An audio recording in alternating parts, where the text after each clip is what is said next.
Will the new or used car market ever crash? For the past 3 years, all these car experts have been predicting that the car market is going to crash. Well, a blinded weatherman has been more accurate than them. So to further my point a little bit more, I Googled used car market crash, and all of this stuff came up for the last several years. And even one of my viewers put on one of my videos that, yeah, these YouTubers have been trying to scare us for 2 years, and that was 7 months ago.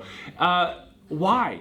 What are they doing? Oh, that's right. They're wanting to get clicks and views and to sell their services out there so you spend money with them, because people will do stuff out of fear to protect themselves. And if you have fear, then you watch their videos, you buy their car buying services, stuff like that. Well, I don't have nothing to sell you. I'm strictly here to tell you exactly what's going on with the market, probably for the next years and years to go, but we're gonna focus on the minute of 6 to 9 months. We're gonna get through the winter and into the springtime.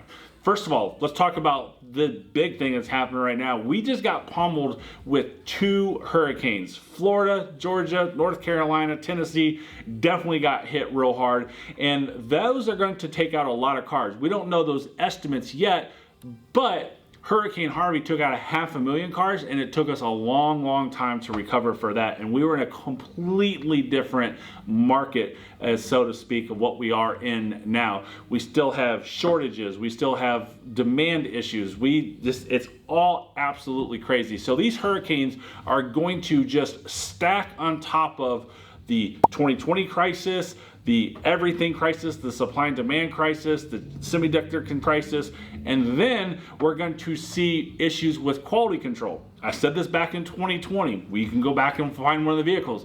We won't know for 3 or 4 years after that car is built of quality issues. We are now at that 3 and 4 year mark right now on the 2020 cars and coming up on the 2021 cars. We're going to start seeing cars on the used car market that don't have heated seats, that don't have backup sensors, that may not have certain controls that these semiconductors controlled, that is not going to be out there. So consumers can be like, well, I don't want a leather seat car for 30 grand with no heated seats. Are you kidding me? That's the effect that we're going to have right now. That is going to affect the market, and it's not going to allow it to come down. Let's talk about the outside of the hurricanes and the markets there. Let's talk about the second thing, and that's people are keeping their cars longer. New cars are more expensive than ever, and the average car on the road today is 12.7 years old. Think about that for a second. Go back almost 13 years.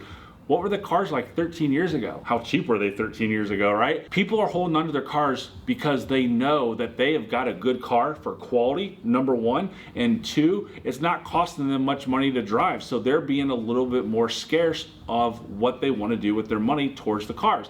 Without those cars on the market, we can't sell more cars. Go find a $10,000 car nowadays. They're almost impossible to find. No cap. 50 people a day either call or come to my dealership and say, hey, I'm looking for $6,000 under.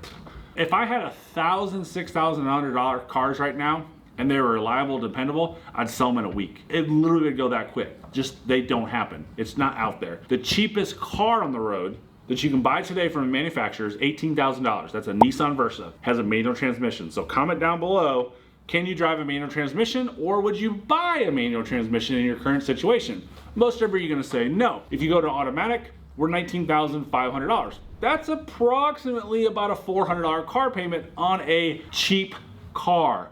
I don't know if that's got roll-up windows or not, but it may. Not to mention that automatic transmission is only gonna last you about 80,000 miles because the Nissan Versa CVTs suck. Don't buy them, they're horrible. And then we go to, look, nobody wants a car, everybody wants SUVs.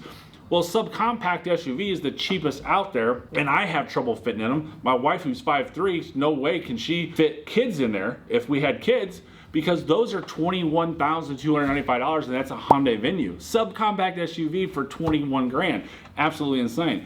But let's talk about what the everyday driver truly wants. This is what sells the most, like Subaru Outbacks, Ford Edges, Chevy Equinoxes, stuff like that. Those are 30K plus. That's a $600 car payment. So that is a big deal that these new cars are getting so expensive that people are just holding on to them. So that affects the used car market very heavily, because that raises the average mileage out there on the used car, which not necessarily decreases the price. I've talked about this for a long time.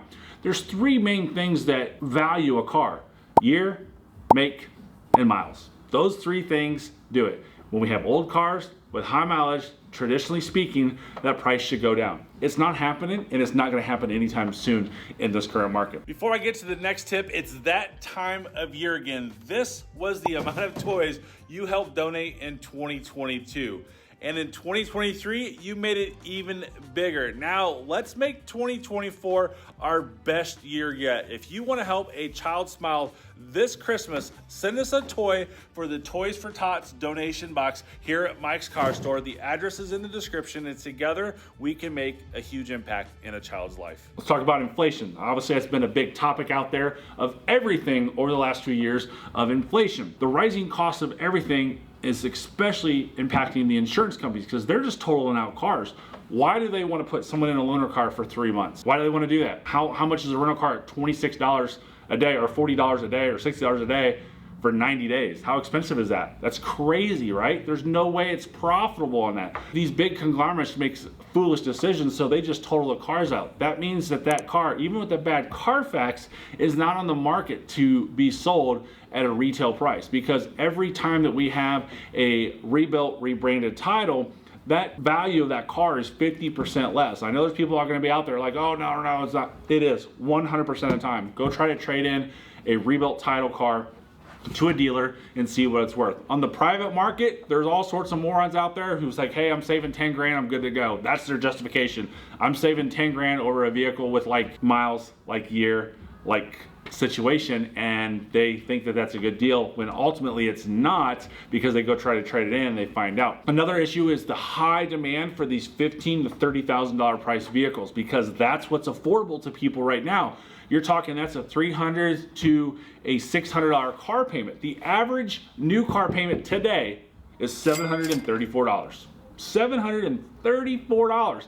The average used car payment today, $525. That's about a $25,000 car out there. And a $25,000 car, it obviously depends very widely on what car it is, but that's about 80 or 90,000 miles. So imagine this, you're driving a vehicle that's 13 years old, because that's the average out there, and it's got 150,000 miles. That car's probably paid for, probably is costing you a little bit in repairs, which is why you're going to want to start looking for cars, and you know the history of that car 100% since you've owned it. Why would you want to trade a 150,000 mile car for a $525 car payment with 80 or 90,000 miles on it? So you start thinking logical like that, it goes insane and people start thinking that way. So that's what's affecting the car market today. So the future markets have to depend on two things: supply and demand. Plain and simple, supply and demand.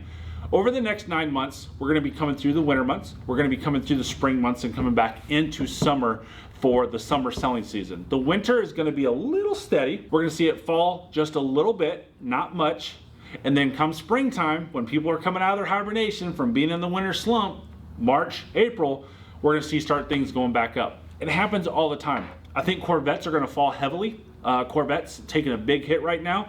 I've got a car here that my oldest car in inventory. I've had it for 90 some odd days. If someone wants to buy an under $70,000 Corvette 2LT with 1,300 miles, please call me. I want to get rid of this thing right away. The Corvettes are probably going to take a big hit. They're going to take a hit over the winter like normal. This is very normal for Corvettes to take a hit like this. And then spring, they're not going to have as much bounce back as they have in the past.